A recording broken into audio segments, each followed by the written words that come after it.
बोलो सवाल बोलो क्या जी? 13वां है ना? बोलो सवाल क्या है? एक बेलनाकार भवन के ऊपर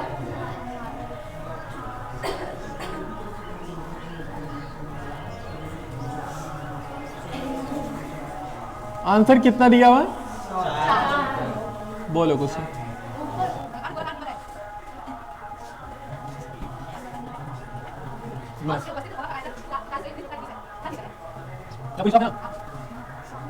हाँ पूछा नहीं है। बहुत आते हैं। सही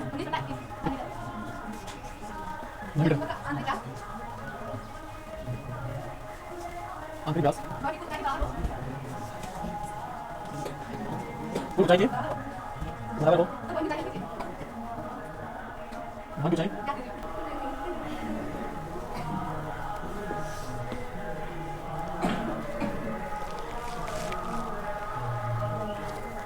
सॉल्व किया ना?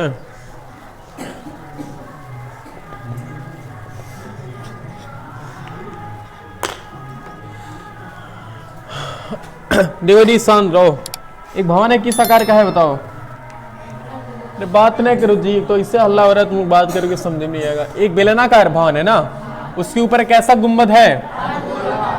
अर्धगोलाकार। ओके तो हमारे पास ये भवन ऐसे समझ लो।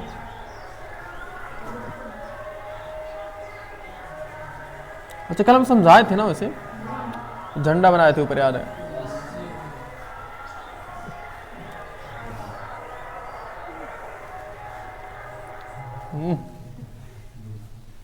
आराम आराम से बनाते तब बन जाएगा। झंडा तो अन्य दो, आज झंडा नहीं बनाते। ऐसे भवन है ना जी। देखो उसके बाद कह रहा है कि एक गोला का एक बेलनाकार भवन के ऊपर एक गुंबद है और उसमें उपस्थित हवा का आयतन, इसमें टोटल कितना हवा का आयतन है?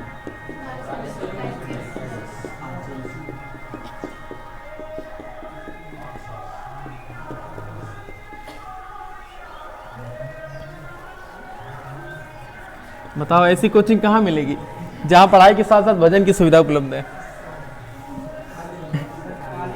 हाँ हमारी कोचिंग में संपूर्ण भवन का आयतन बोलो कितना दिया हुआ है भाई? जो हवा का आयतन इसके अंदर वही तो भवन का आयतन होगा जी।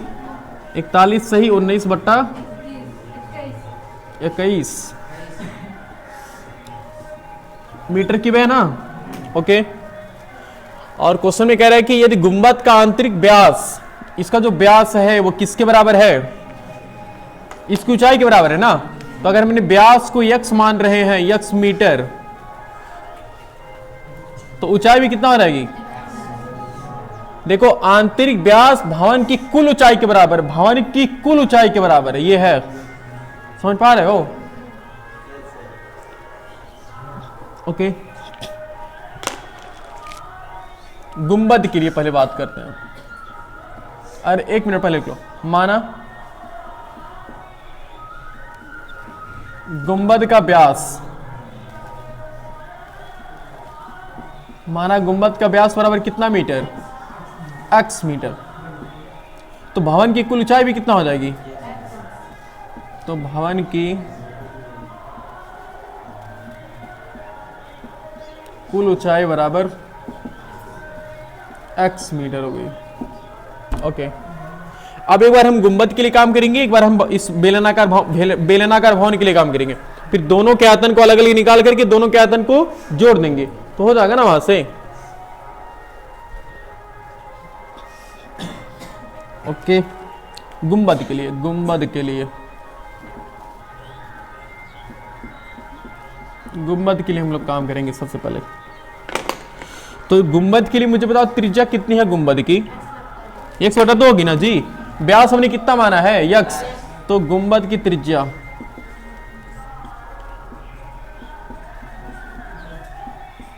स्मॉल r बराबर कितना? x मीटर, 1/2 हो जाएगी ना। ओके इसकी ऊंचाई कितनी हो जाएगी? अच्छा त्रिज्या तो ऊंचाई से मतलब ही क्या है? हमें आयतन निकालना है ना जी। तो गुंबद अर्धगोलाकार है ना, तो गुंबद का आयतन सूत्र कौन सा काम करेगा? 2/3 करेगा ना, 2/3 काम करेगा गुंबद का आयतन।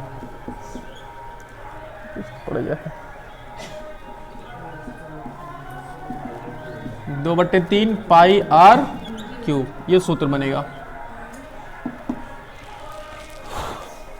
इसको V1 नाम देंगे, कोई दिक्कत तो नहीं है। 2/3 पाई का मान कितना है? जहां हम दशमलव में नहीं लगाएंगे, ठीक है ना, हम काटे पीनेंगे नहीं, जहां नहीं करेंगे वहां छोड़ देंगे। आर मतलब कितना? x/2, तो x/2 का होल क्यूब होगा ना। ओके, तो V1 बराबर हो जाएगा हमारे पास 2/3 गुणे 22/7 गुणे x के घाते 3 हो गया ना, और 2 के घाते 3 का मतलब कितना? 8 हुआ। तो 2 दूना 4 दूनी 8, तो 1 2 से 1 2 निपट गया, 1 2 से 1 2 निपट गया, और 2 गिरैया में 22, तो V1 बराबर कितना आ गया? 11x के घाते 3/7 3 21, 21 दूना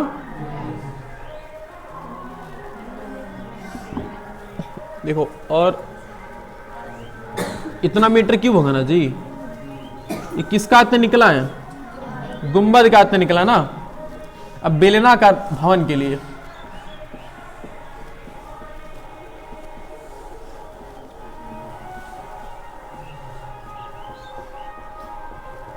बेलनाकार भवन नहीं, बेलनाकार भाग के लिए, भवन तो टोटल हो जाएगा ना। बेलनाकार भाग के लिए बताओ, इसकी त्रिज्या कितनी है? हाँ, त्रिज्या वही है ना, त्रिज्या यानी कि स्मॉल आर। ऊंचाई कितना होगी कोई बताना चाहेगा? यही गलती लग रहा की हो तब। अरे x माइनस x/2 होगी ना भाई, ये देखो x टोटल है, हमें बेलनाकार भाग का निकालना है इतना। अच्छा बताओ, जब त्रिज्या इसकी कितनी x/2 है ना, तो सीधा कितना ऊपर जाएगा? x/2, तो इतना x/2 निकल जाएगा, तो इतना बचेगा कितना? x/2 ही तो बचेगा ना जी। ये सोच पा रहे हो? तो x/2 होगा इसकी ऊंचाई। x माइनस x/2 कर लेते हैं। अरे नहीं, हाँ सही तो है, ये नहीं क्या, वही बात है। तो 2x माइनस x/2 यानी कितना हो गया? x/2 metre. त्रिज्या पता है, हमें ऊंचाई पता है, तो हम आयतन निकाल सकते हैं ना। बेलनाकार भाग का आयतन,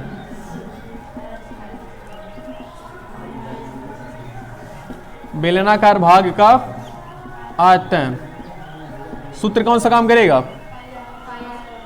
पाई आर स्क्वायर एच, और इसके आयतन को हम V2 नाम देंगे। कितना सुकून है, मतलब माइक चलाने से क्या फायदा, इतना हल्ला करते हैं सब, कौन समझाए रहा है इनको? मतलब आराम से चलाए हुई क्या दिक्कत है? आर कितना बोलो? तो x/2 का होल स्क्वायर है ना। h मतलब कितना? 22/7 गुणे x के घाते 2 हो जाएगा ना जी, और ये कितना हो जाएगा? 4 और गुणे x/2, 1 2 2 गिरे 22 हो गया ना जी। तो सोचो कितना हो गया? 11x घाते 3 हो गया। यहाँ पे 2 कैसे हुआ था? नहीं, यहाँ पर भी तो 3 है। तो V2 बराबर कितना हो गया? 11x के घाते 3 और बट्टा 4 सते 28 मीटर क्यूब। अब बोलो, अगर हम दोनों के आयतन को जोड़ दें तो कितना होना चाहिए? उतना आना चाहिए ना जी, ये इतना आना चाहिए ना। तो नहीं आया है, यहां तक सही है ना तुम लोग का? कल पूरा हमने ऊंचाई बताया था ऐसे, तो पूरा ऊंचाई रखोगे तो गलत नहीं आएगा जी। नोट करोगे फिर बताया, जल्दी नोट करो, जल्दी नोट करो, जल्दी नोट करो, बताते हैं।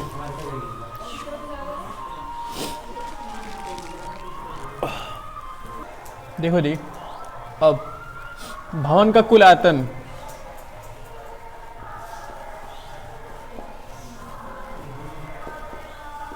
पता, भवन का कुल आयतन कैसे निकलेगा? V1 प्लस V2 से निकलेगा ना जी। भाई V1 और V2 को हम जोड़ देंगे तो पूरे भवन का आयतन निकल जाएगा ना। अब पूरे भवन का आयतन पहले से दिया हुआ है, कितना दिया हुआ है? 41 सही 19/21 और बराबर V1 का मान कितना हमने निकाला हुआ है? 11x घाते 3/42 प्लस, और उसका कितना है? 11x घाते 3 और बट्टा, तो अब कैसे हल, इसको गुणा करा है जी कोई,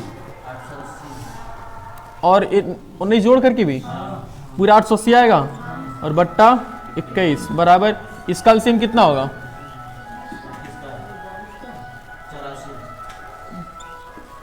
42 गुना 84, 2 ग्रह 22 होगा ना, 28 दिया, अच्छा 84 है ये, ओके, 3 11 3 33 हो जाएगा ना ये, तो 880 बट्टा 21 बराबर ये कितना होगा, कितना बोलो, 55, 55 x की घात 3 और बट्टा 84, तो 21 चौके 84 और 11 बट्टे 88 और 11 25 5 16 में 80, 16 85 होगा ना जी, तो 16 बराबर x की घात 3 और बट्टा 4, तो बट्टे करके हम 3 गुणा करा लेंगे ना, तो x की घात 3 बराबर कितना हो गया, 4 गुणे 4 कर लें, क्या कोई दिक्कत तो नहीं भाई, 16 को हम 4 गुणे 4 कर सकते हैं ना, और ये ऑलरेडी 4 है, तो x बराबर क्या हो गया, घनमूल आप किसका, 4 गुणे 4, तो x बराबर कितना हो गया, और x हमने किसको माना था, पूरे भवन की ऊंचाई को माना था ना, अतः भवन की संपूर्ण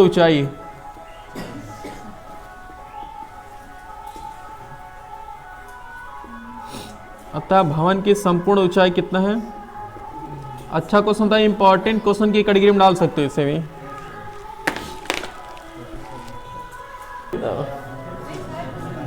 चलो चौथा बोलो जी, क्वेश्चन चौथा क्वेश्चन पूछना है ना जी, चौथा वाला क्वेश्चन, और वही तुम कहा है कोई क्वेश्चन इसके पहले लगाए हो, बोलो जी क्या, एक ठोस एक ठोस, में ऊंचाई 120 सेंटीमीटर और त्रिज्या 60 सेंटीमीटर। एक ठोस के बाद क्या है, बोलो आगे, बोले तो ऊंचाई 120 सेंटीमीटर अच्छा इससे ही है, ऊंचाई 120 सेंटीमीटर और त्रिज्या 60 सेंटीमीटर वाला एक शंकु सम्मिलित है। और क्या त्रिज्या 60 सेंटीमीटर क्या बोले? वाला एक शंकु सम्मिलित है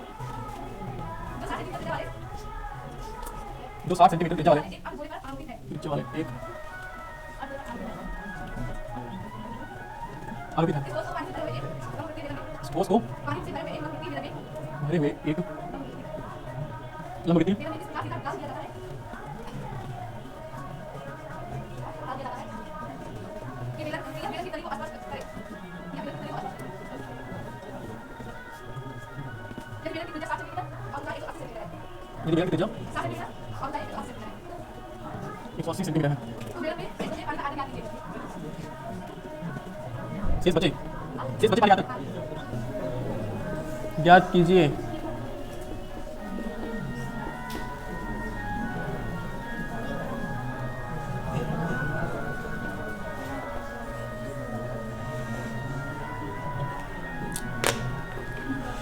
देखो जी यहाँ पे अब कह रहा है एक ठोस जिसकी ऊंचाई 120 सेंटीमीटर और त्रिज्या 60 सेंटीमीटर वाला एक शंकु है सम्मिलित है, जो 60 सेंटीमीटर त्रिज्या वाले एक अर्धगोले पर अध्यारोपित है। ओके, इस ठोस को पानी से भरे हुए एक लंबवृत्तीय बेलन में इस प्रकार सीधा डाल दे रहा था कि यह बेलन के तली को स्पर्श करे और बेलन की त्रिज्या 60 सेंटीमीटर और ऊंचाई 180 सेंटीमीटर है, तो शेष बचे पानी का आयतन ज्ञात करिए। मतलब एक ठोस है हमारे पास, किस आकार का है, देखो बेलन का आकार शंकु के आकार का है ना, हाँ, लेकिन जो 60 सेंटीमीटर त्रिज्या वाले एक अर्धवृत्तीय अर्धगोले पर अध्यारोपित है। हमारे पास एक अर्धगोला है ना, देखो हमारे पास एक अर्धगोला है और इस अर्धगोले पर क्या बना हुआ है, ऐसे बना हुआ है, इस आकार का, ध्यान से देखना। ये एक ठोस ऊंचाई 120 सेंटीमीटर और त्रिज्या 60 सेंटीमीटर वाला एक शंकु सम्मिलित है, जो 60 सेंटीमीटर, इसकी ऊंचाई कितनी है, 120 सेंटीमीटर है ना, बोलो इसकी ऊंचाई 120 सेंटीमीटर है और इसकी त्रिज्या कितनी है,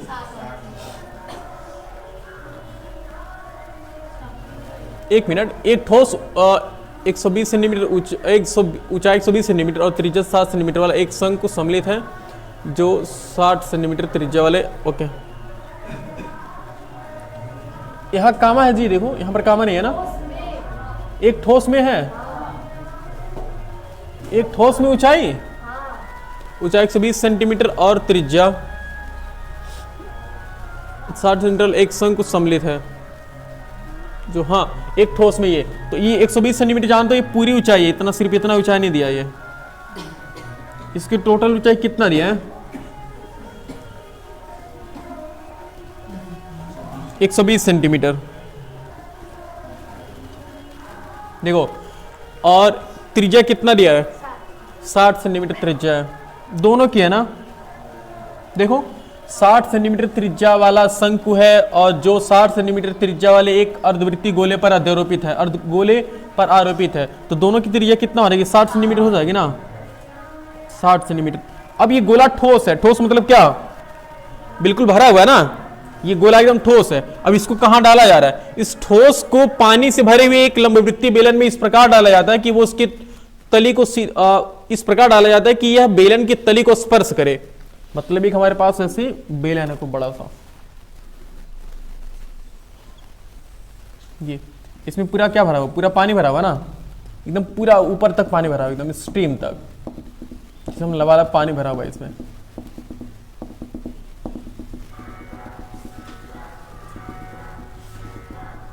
ऐसे पूरा पानी भरा हुआ, ठीक है। अब जब इस ठोस गोले को, इस ठोस को हम इसमें डालेंगे तो पानी बाहर निकलेगा नहीं निकलेगा जी, बिल्कुल निकलेगा। इस ठोस को मैंने इसमें डाल दिया ऐसे,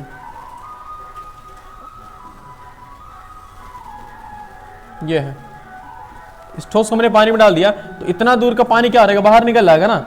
अच्छा कितना पानी बाहर निकालेगा, अपने आयतन के बराबर ही तो पानी बाहर निकलेगा जी। तो हम क्या करते हैं, हम इसका आयतन निकाल देते हैं और इस पूरे लंबवृत्तीय बेलन का आयतन निकाल देते हैं। उस पूरे आयतन में से वाला क्या कर देंगे, घटा देंगे ना, तो उतना पानी बाहर निकलेगा, तो बचेगा कितना, फिर उसको इसमें से माइनस करेंगे ना। हमें कितना देखो बेलन में शेष बचे पानी का आयतन ज्ञात करना है, समझ रहे हो। तो पहले ठोस गोले का एक ही बार में हल करने का, बार बार हल करेंगे ना दिक्कत हो जाएगी। मुझे बताओ, जब ये 120 सेंटीमीटर टोटल ऊंचाई है और जिसमें से 60 सेंटीमीटर इसकी ऊंचाई है ना अर्धगोले की, तो ऊपर कितना ऊंचाई बचेगा, बोलो 60 ही बचेगा ना जी। 60 सेंटीमीटर है तो ये भी कितना होगा, 60 सेंटीमीटर ही होगा ना। तो 60 सेंटीमीटर ऊंचाई इसकी है, शंकु की ऊंचाई कितना होगी 60 सेंटीमीटर।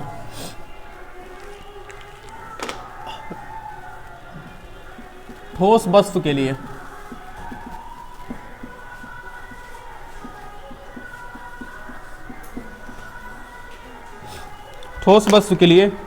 तो इस ठोस वस्तु के लिए हम देखते हैं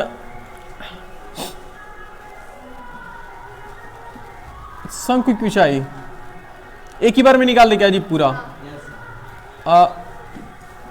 ठोस का आयतन बताओ कैसे निकलेगा। शंकु का आयतन का सूत्र क्या होगा, 1/3 पाई r स्क्वायर h प्लस, और अर्धगोले का कितना निकलेगा 2/3 पाई r क्यूब होगा ना जी। तो 1/3 पाई r कॉमन हो जाएगा ना, देखो जरा 1/3 पाई r, क्योंकि दोनों का r सेम है, तो यहाँ बचा कितना RH प्लस r स्क्वायर, नहीं r स्क्वायर हम कॉमन कर सकते हैं ना, तो बचा h और प्लस और 2r, सही है भाई। हमने 1/3 कॉमन किया तो 2 बचेगा ना जी, और पाई हमने बाहर निकाले, r स्क्वायर बाहर निकाला तो 1r बचा कि नहीं बचा। समझ रहे हो ये चीजें, नहीं समझ रहे हो तो कोई बात नहीं। देखो 1/3 पाई को पाई रहने दो, r कितना है बोलो 60 है ना, 60 का स्क्वायर हुआ तो 60 गुणे 60 हो जाएगा ना जी, और गुणे h कितना है ये भी 60 है, प्लस 2/3 पाई को पाई रहने दो, r मतलब 60 गुणे 60। अब बताओ कॉमन क्या मिल रहा है, 1/3 का बारे कॉमन मिल रहा है। अच्छा 3 के बारे निपटा दो, यहीं पे निपटा देते हैं, तो 30 20 होगा ना, ये 3 20 संयम 60 सही है। हटा देखो 6 दूना 12 12 छके, सोचो जी 6 दूना 12 12 छके 72 होगा ना, और कितना जीरो काम करे 1 2 3 जीरो काम करेगा ना, 1 2 3 और पाई लगा लो, प्लस यहाँ देखो 6 दूना 12, 12 छक्के 72 और 72 दूना 142, 144 हो गया सर। हाँ सोच पा रहे हो। और कितना जीरो, 3 जीरो यहाँ पर भी, 1 2 3 जीरो काम करेगा और पाई काम करेगा। बोलो सही है। अब दोनों को जोड़ लो तो 3 जीरो से देखो 3 जीरो ऐसे रहेगा ना, 3 जीरो और पाई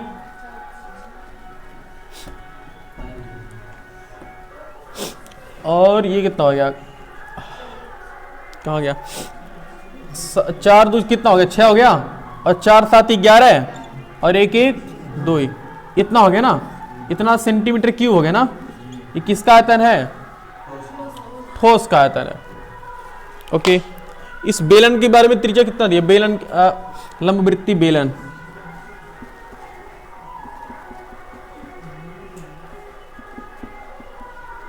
लंबवृत्तीय बेलन के लिए, इस लंबवृत्तीय बेलन के लिए अगर हम बात करें तो इसकी त्रिज्या कितना दिया हुआ है, इसकी त्रिज्या कुछ और था ना सर, सबकी त्रिज्या 60 ही दिया है और ऊंचाई कितना दिया है,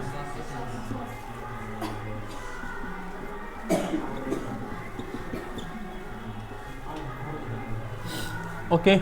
लंबवृत्तीय बेलन का आयतन का सूत्र क्या काम करेगा, पाई आर स्क्वायर एच काम करेगा ना। लंबवृत्तीय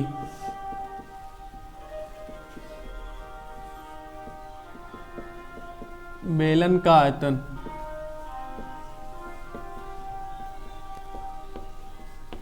पाई आर स्क्वायर एच काम करेगा ना जी।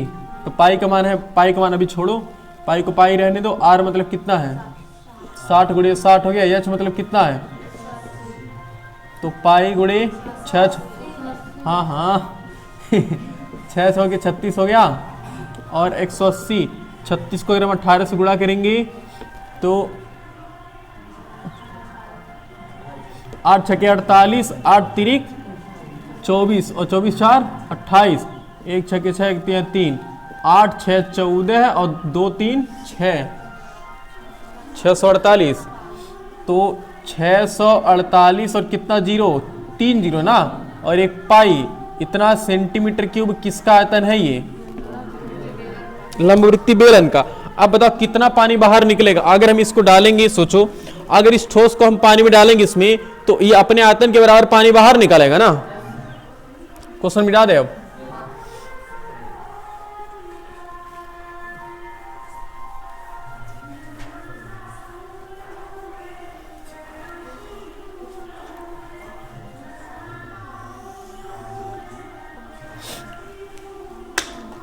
लंबवृत्तीय बेलन में बचे पानी का आयतन,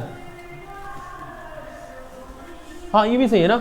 अगर हम पूरे आयतन में से इसका आयतन घटा दें तो कितना पानी बचेगा, निकल जाएगा ना। लंबवृत्तीय बेलन में बचे पानी का आयतन, ओहो इतना ठंडी हाथ ही नहीं काम कर रहा अच्छे से। लंबवृत्तीय बेलन में बचे पानी का आयतन क्या होगा, बोलो। इसमें से अगर हम लंबवृत्तीय बेलन के आयतन में से ठोस का आयतन क्या कर दें, घटा देना, तो इसको ऐसे लिख लेते हैं, बेलन का आयतन माइनस ठोस का आयतन।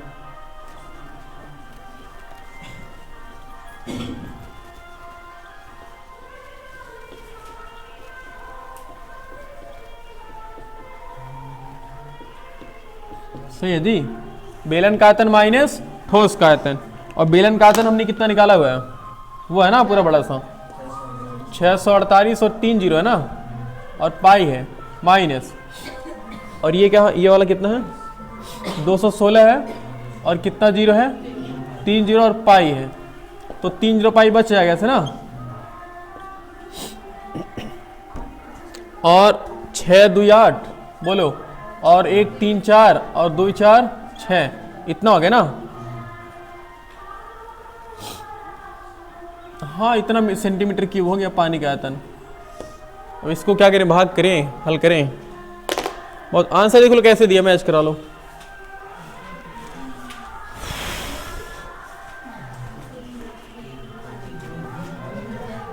दशमलव दिया है। मीटर में दिया है।